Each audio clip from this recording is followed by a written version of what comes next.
Hi everybody, it's Danae, and I wanted to share with you guys today. I went on a conference this last week to Florida, Orlando, Florida. It was a beautiful conference set in a beautiful hotel, and we had ample opportunity to learn from speakers across the nation on different things that they're doing in their hospitals in order to improve the patient experience and the quality and safety of the care that they bring their patients every day.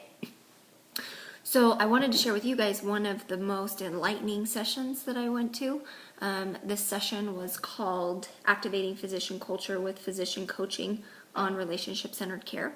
And what it was three different doctors, one from Johns Hopkins and the other two I can't remember where they were from. But they spoke on how they have instituted a training for their physicians, really centered around communication.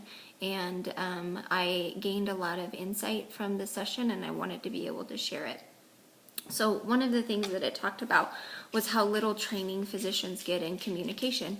They spend years learning procedurally how to do certain treatment, and they get very little training on the simple act of communication, which in fact it's not very simple at all.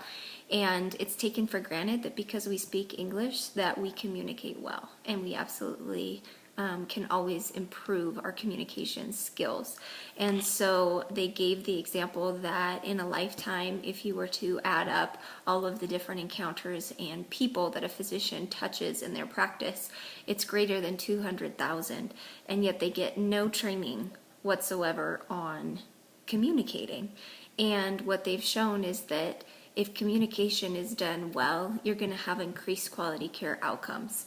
And so it's really important, this thing that is really neglected. So they kind of laid the foundation with that.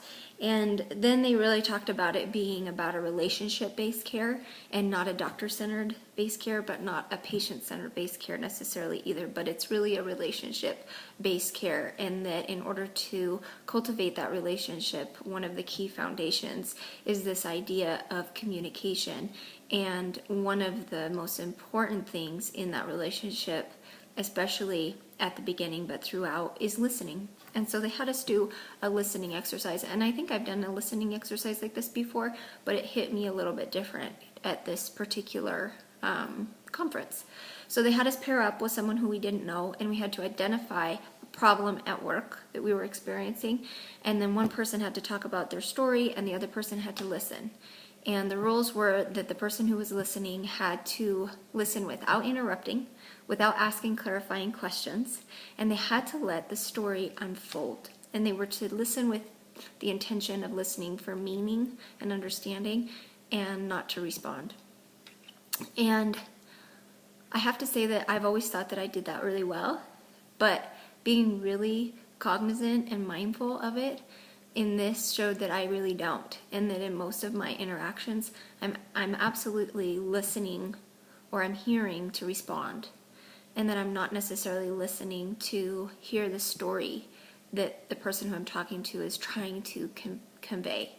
I'm either trying to figure out where I've had a similar experience, or an insight that I can share, or just something to respond, and instead of really listening for their meaning that they're trying to get through. So in this particular case, I actually told a story and experienced someone listening in this way, and I have to say it was a 2-minute exercise, and it really was a completely different experience in conversation than I have had in a really, really long time.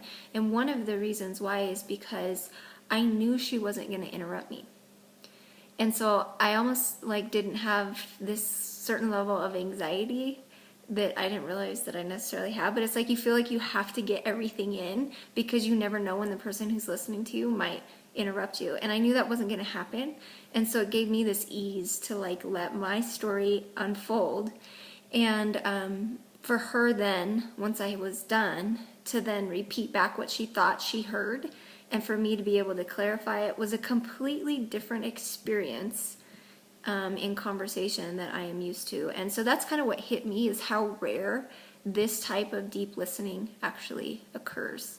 And so that's what I walked away with and what I'm going to take back to my work, and definitely going to tie it into the trainings that we do. One of the things that I believe it does is even in that short amount of time, when we do give a mindful approach to this type of a listening, it brings the meaning back into the work that physicians do at the bedside and nurses do at the bedside. And we become so oriented to get the next task done and to go down the list and make sure we haven't missed something, that piece of it, that human piece of the listening piece of it, often is what gets taken out, because it just does. It gets taken out. And with it, the meaning also gets taken out.